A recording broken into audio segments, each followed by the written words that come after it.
we all want to know what the hell happened with Eubank Jr. fighting Golovkin. Where did it all go wrong? How did that fight fall apart? Well, the short answer is it all came down to money.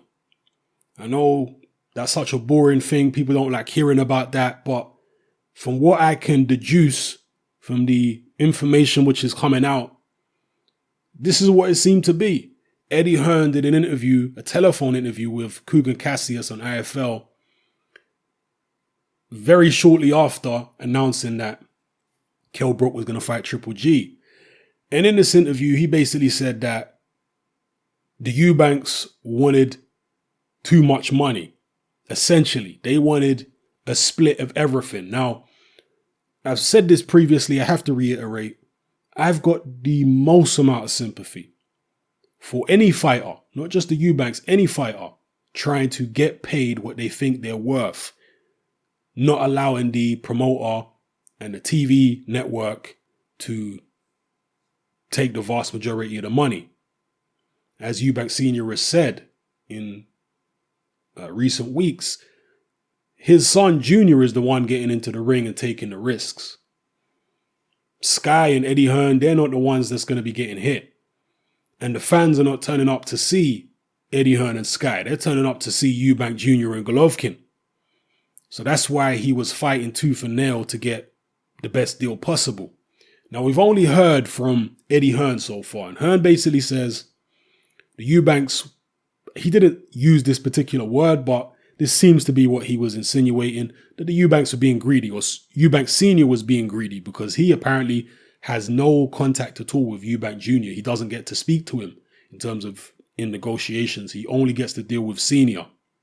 So he was making out as though Sr. was being greedy because Sr. wanted to double the ticket prices, according to Eddie Hearn. And basically Hearn gave him an ultimatum and told him, look, this is the final deal. This is the money that we're offering you. You can accept this by tomorrow afternoon, by a certain time. If you haven't accepted it, then we're going to move on. And Eddie Hearn basically says that he thinks Eubank believed that he was bluffing. He thought, Eddie's just bluffing, he's just, it's all part of the negotiation. Whereas Eddie wasn't bluffing and he really was moving on. Now, from the Eubanks perspective, they were thinking, well, there's nobody else that Hearn has that he could match Golovkin with. So, we could do that fight anyway. We're going to call his bluff.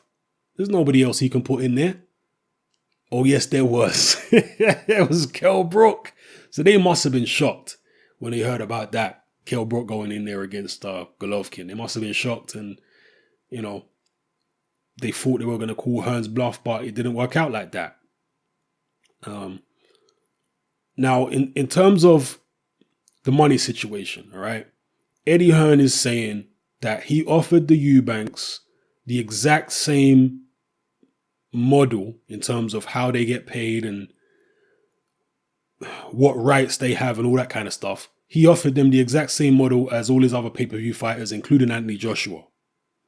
Now, I don't know whether this information is accurate, what I'm about to tell you now, but this is what I've heard on the grapevine. I've heard that the Eubanks were not getting the same pay-per-view split in terms of having the rights and this, that, and the other, maybe having the rights to the film rights to Eubank Jr.'s fights and all that kind of stuff. He may have had all that. But in terms of the pay-per-view split, the amount that Sky gets compared to the amount that the Eubanks get and Eddie Hearn gets, my understanding, what I'm hearing on the grapevine is that the Eubanks split was nowhere near the size of Anthony Joshua's split for his pay-per-views. And that the Eubanks weren't after a split exactly as big as Joshua, but they were looking at a split which was maybe halfway or nearly as good as the split that Joshua gets for his pay-per-views. That's what they were pushing for. If Hearn rejected that and Sky rejected that, maybe that's why the Eubanks turned around and said, okay, well, we'll double the ticket prices then, because then that will raise our income more And it'll at least compensate a little bit for the fact that we're not getting the same type of pay-per-view split that Joshua's getting. So maybe that's why Eddie Hearn refused to allow them to do that. So as I say, we've only heard one side of the story so far, which is the Eddie Hearn side. We need to hear from the Eubank side. I made a video a week or so ago saying that I wasn't sure whether the Eubanks actually wanted the Golovkin fight anyway. I made a video saying, you know what, maybe it's just an elaborate publicity stunt. And it may well have all been that. But then again, they might have actually been serious about the fight, but they just wanted to get paid a ridiculous amount of money. Well, maybe ridiculous is not the right word. A serious amount of money to take the fight, to take that risk. Maybe that's what it was. And they weren't willing to back down going into such a dangerous fight. They weren't willing to back down financially. They wanted to get every tiny bit that they could get from it. And obviously, Eubank Sr. put the excuse on the table early on. He said, look, if the fight don't happen, it's down to Sky not accepting my terms.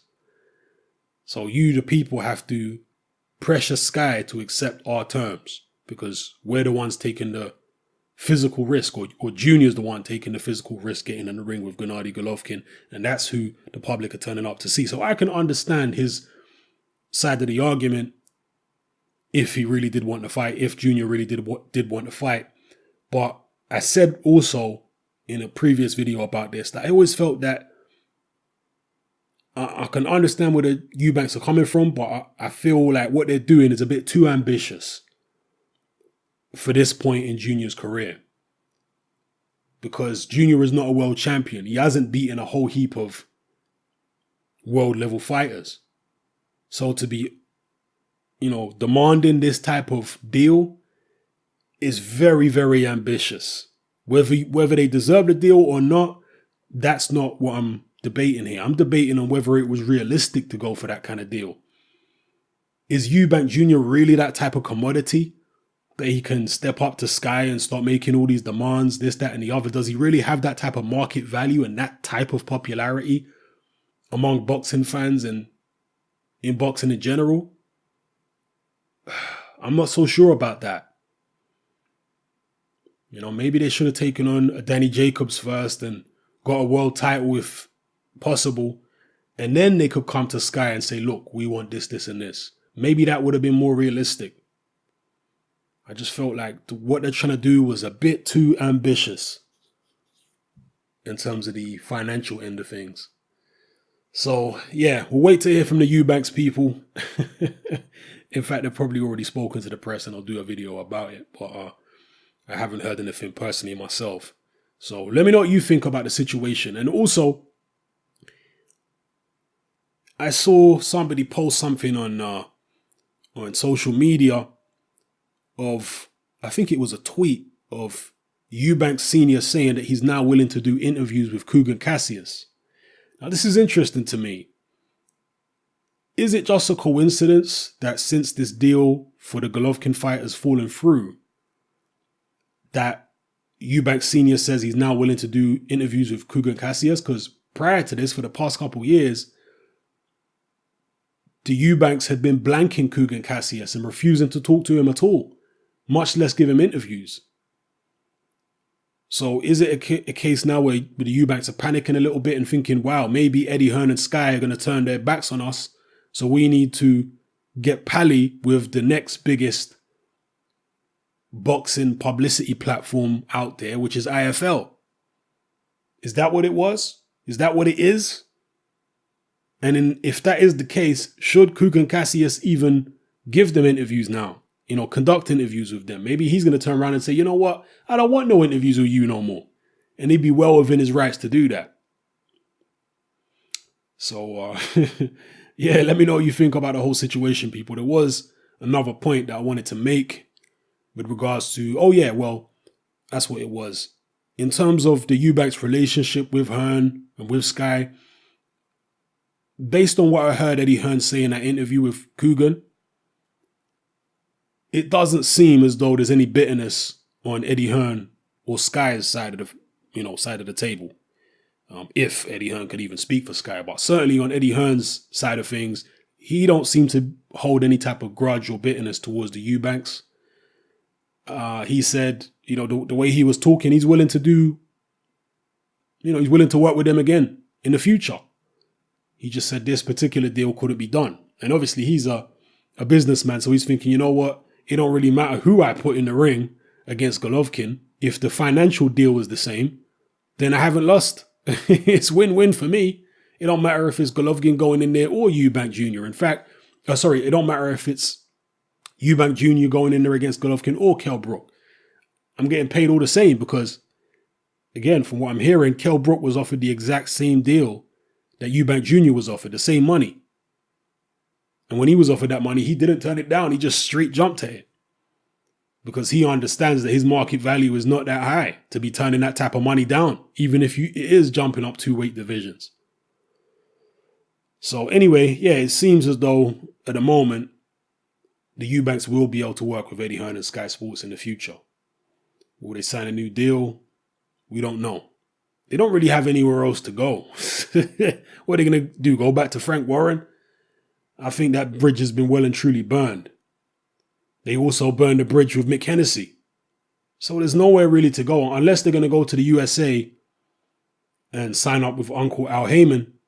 And I seriously doubt that Eubank Sr., as controlling as he is, I seriously doubt he would sign an agreement with Heyman, because from my understanding, them Heyman deals that you sign are pretty comprehensive.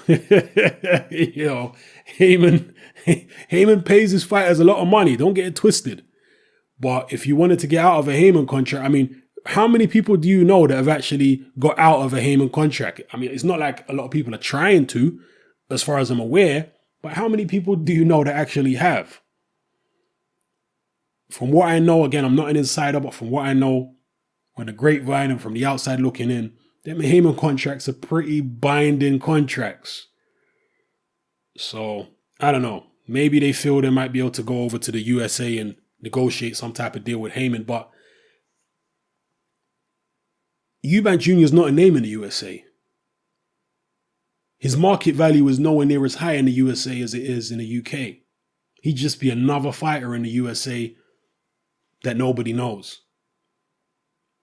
So financially, he would have even less clout over there than he would in the UK. So where's he going to go? They're going to have to deal with the Hearns, man.